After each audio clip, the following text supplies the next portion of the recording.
Yo, what's going on, you guys? Today we have the don'ts of visiting England. As you guys know, man, I love England. I love the greenery. I love the history, and I love like that. You guys so proud of your country, man. I love that about England. And England is one of those places that I have to visit, man. I just have to. The greenery just is just amazing. Like for me, is when I visit, when I look at places to visit, the greenery, man, that has a big part to play in it, man. And yeah, and the history is another thing. Like I say this all the time, but it's because it's true. You could look at any building, and that building will be like, and somebody will tell you that building is like, it's been here since the 1400s, since the 1300s. I'm like, dang, man, for real. So the place is full of history, and I love that. So today we're gonna see the don'ts of visiting England. Let's get straight to it. Come on.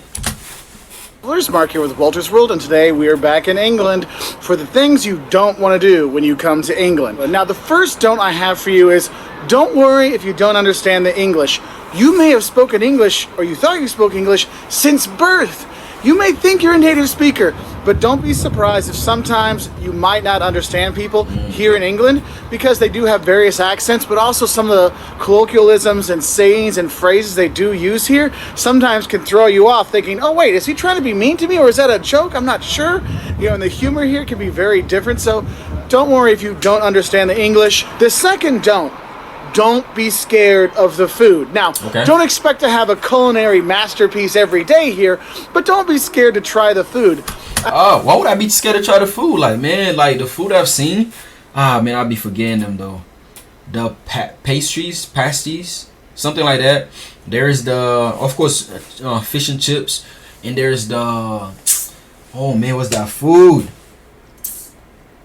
It's like something with some type of meat inside of it. Forgot it, man. Spicy roll. Lamb spicy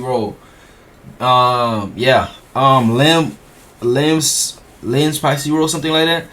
That looks so good. I actually want to try it. There's so many other food that they have that looks amazing. So I know UK's like, people making fun of their food, but to me it looks good. Like I would try it. So yeah, man, I would not be scared of that. People talk about England, and it's kind of like, oh, there's cool sights in the countryside, but the food, oh my God. Look, I've been coming to England for about 20 years now, and I actually have seen the food getting better. There's tons of international food. There's tons of different restaurants throughout the country.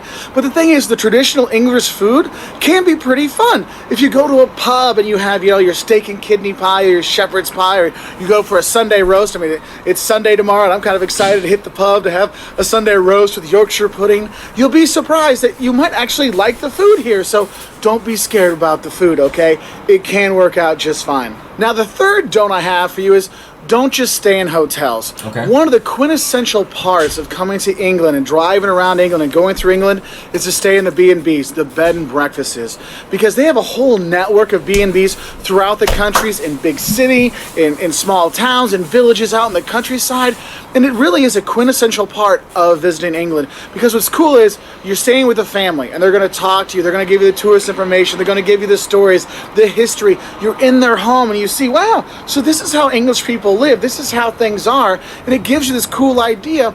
And that's one thing I really want to say is, look, you're not staying at Ibis all the time, okay? Go stay in a B&B so you can really get a feel of the place. And one of the really best parts, if you're going to some of these smaller towns and stuff like that, stay in the B&Bs. Sometimes your only option, but it's definitely the best option when you're here. And also, to tie it in with the second thing about the food, usually you get a full English breakfast with it, with the black sausage, and the bangers, the normal sausage, and the beans, and the toast, and the eggs, and the fried tomatoes, and mushrooms, and all those things. And it just feels like a really special experience. Now, the fourth don't we have is, don't be scared to drive. I know they drive on the left-hand side of the road here, which can be a little confusing or off-putting for travelers when they come here. But the thing is, public transport is really kind of expensive here. Taking the train throughout the country, oh my God, it is expensive. So you're going to want to rent a car, because you can get to all these little tiny villages and see the stately homes and that Downton Abbey stuff you want to see. You can go and see those things with your own car. So don't be afraid to rent a car here. However, I will warn you, when you first start driving down the other side of the road, it is a bit, you know, off-putting. You're like, oh my, am I going the right way? And then when you hit your first roundabout,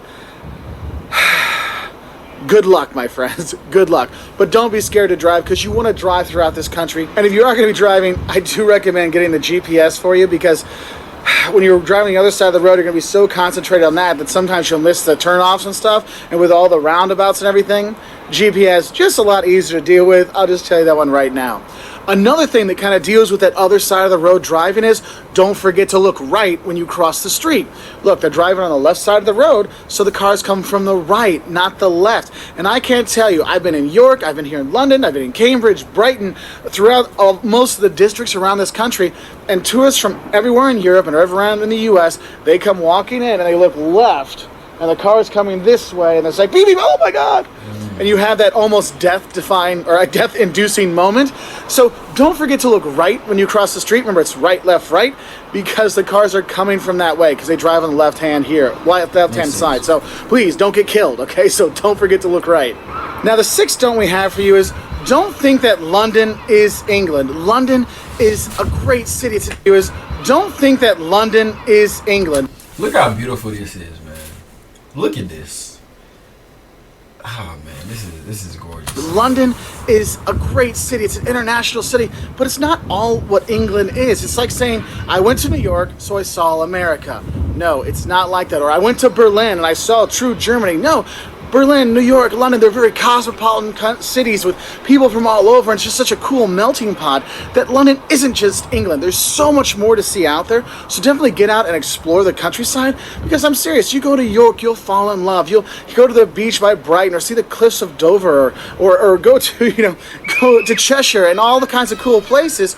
You're going to have a great time, but realize that, look, England is not just London. Get out and explore this country. And kind of also going with that, remember, England is not Britain. They're two different kind of things. Britain makes up, Scotland, Wales, England all together. So if you see people that are English, they're different than British overall. A Scotsman will be upset if you call them an Englishman, but will be probably okay if you say they're British. All right, so just know that one. Don't mess up the British English with people around here. Okay. Now, the seventh thing I want to say, don't forget your P's and Q's, i.e. don't forget your politeness and knowing how to stand in the queue here. Because people in England are extremely polite, sometimes to a fault. Like, I feel like I've said sorry enough, but I feel like I need to say sorry more. And you'll get sorries if someone bumps into you and stuff. They'll say sorry, excuse me. You need to do the same thing. So when you come here, make sure you do bring your manners. That's why we all wish, I wish my boys could grow up to be an English gentleman. Now, not everywhere are they English gentlemen. I mean, go to a pub late at night with beers going around, you'll be like, what? There's no English gentleman here. Yeah, there is that. But in general, manners are a very important thing here, so make sure you don't forget your manners. But also, don't queue jump, i.e. don't butt in line. They do not like that here. They are very much, we have our line, you stay in your line, you do not mess with the line. So get to the end of the line. So just know that one, because that's one thing I see that I get most of the tourists where people get upset is the line butting and stuff, because Germany, it's like a mad rush for a door or something like that. Here we'll wait in line, it'll be fine, let the people come out of the tube, we'll go into the tube, let the people get out of the train, let the people get in the train. So you do have that, so don't forget your manners, okay? Your P's and Q's, don't forget those. And the eighth thing you don't want to forget when you come here is a raincoat. Now, I've been here and I've been very lucky. This is my 4th day here, and there's still no rain. So yes, it does happen that it doesn't rain here. It's not like it rains every day in England, okay? But I will say, if you are going to come here, even in the summer, bring a light waterproof jacket, but more importantly, bring waterproof shoes, because that's where you're really going to get wet, because you can buy an umbrella for like 5 pounds, 10 pounds, no problem. So, but just don't forget that waterproof jacket, because you will eventually need it, okay? I'm not gonna lie to you. I've been very lucky this time. I've been coming here for 20 years, and this is probably the second time I've actually had like nice weather the whole time. So it's awesome when you have it, but it doesn't always happen. Gotcha. And the ninth don't I have for you is, don't forget to go to the pub. This is definitely a pub culture place. Go and have your pint, enjoy the talking, the people, all kinds of stuff, and you will enjoy it. So I hope that helps you know what don't to do when you are here in England. If you want to learn more, 5 things you love and hate about London, 10 things that'll shock you about England, check us out on our website at waltersworld.com. We're also on Twitter, Facebook, Instagram, and we really appreciate your likes, subscriptions, and we hope you have a great time here in England. And well, don't forget to have a good time. Hey man, this was a good video. This was very insightful information. Because eventually I will go to England, man. I can't wait to actually go. So this was very good information. Thank you guys for watching with me. Again, I can't wait to go. I'll see you in the next one. Bye bye.